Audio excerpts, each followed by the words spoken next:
Hello बंधुসকল सबतके प्रथम आपनालोके भिडियोটো सक बम काजिया मोर लगत और भी ऑटो भाड़ा होता है, ये शेयरिंग है, यहाँ पे और भी बैठे हैं, हम दोनों 4 लोग बैठे हैं। अब आप पहुंच गए ठिकाने पे? नहीं काम करें, आप उधर ही छोड़ दो जाके।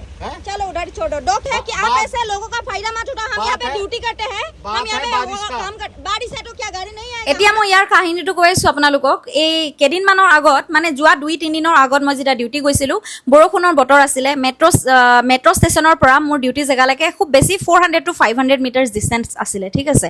তো হেনেকুৱা ক্ষেত্ৰত মই আৰু মোৰ লগৰ এজনী লগ হৈ পেলাই আমি মেট্ৰ' ষ্টেচনত ৰখি আছো। আমি ক'লো যে অনলাইন বুকিং কৰি আছো, 60-70 रुपीज দেখাই আছে।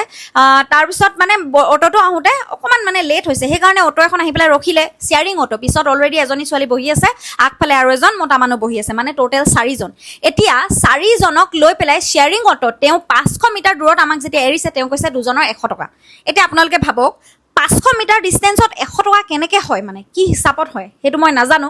বাৰু যিয়ে হওক, তেখেতে বাৰে বাৰে কৈছে যে তেখেতে হেনো কৈছিলে, যদি ক'লেহেঁতেন মই তেতিয়া অটোতেই নুঠিলোহেঁতেন প্ৰথম কথা। কাৰণ অলৰেডি লেট হৈছোৱে, আমি বৰষুণ দি আছে আৰু এনেকুৱা একো প্ৰব্লেম নহয় যে 10 মিনিট লেট হ'লে আমাৰ কিবা প্ৰব্লেম হৈ যাব। কেতিয়াবা এমাৰ্জেঞ্চিত চব কোম্পানীতে এইটো বস্তু এলাও আছে।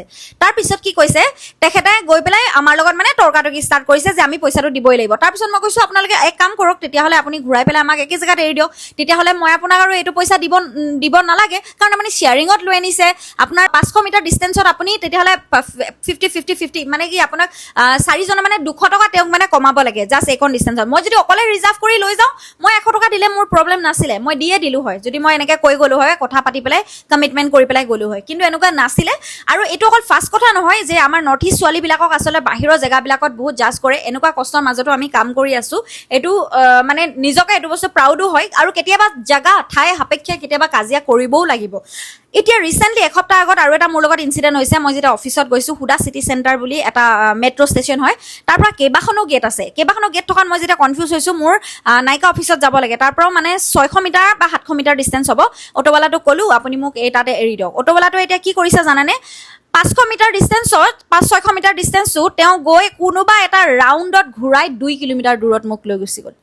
এতিয়া মোৰ ডিউটি জেগাত মোৰ সেইদিনা কিবা এটা ট্ৰেইনিং আছিলে, বহুত এমাৰ্জেঞ্চি ট্ৰেইনিং, আৰু ট্ৰেইনিংটো জেগাত মই টাইমত গৈ নাপালোঁ। মই টাইমত নাপালোঁ কাৰণ মই আধা ঘণ্টা তেওঁ মোক গৈ পেলাই ট্ৰেফিকত ফচাই দিলেগৈ গৈ।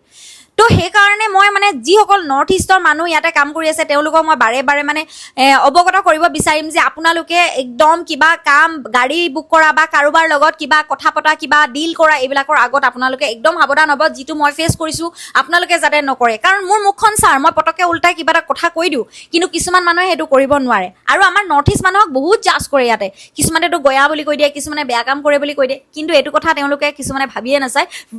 প্ৰাইভেট ছেক্টৰবিলাকত যিমানত ভাল ভাল পোষ্টত ভাল ডিগ্ৰী লৈ কাম কৰি আছে, হাৰ্ড ৱৰ্ক কৰি আছে আমাৰ নৰ্থ ইষ্টৰ ছোৱালীবিলাকে বা ল'ৰাবিলাকে।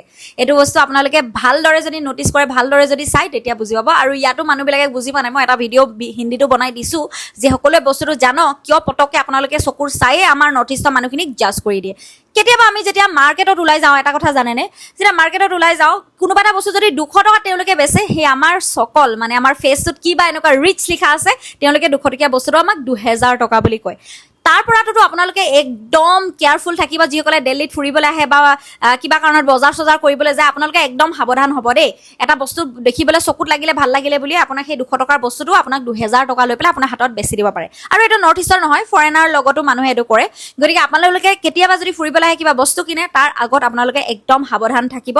আৰু মই ক'ম, কিবা যদি আপোনালোকক বেয়াকৈ কিবা জাজ কৰিব বিচাৰে, তেতিয়াহ'লে সদায় উল্টাই মাত মাতিব লাগে। ভালদৰে মাত মাতক, বেয়া স্লেং ইউজ কৰিব দৰকাৰ নাই।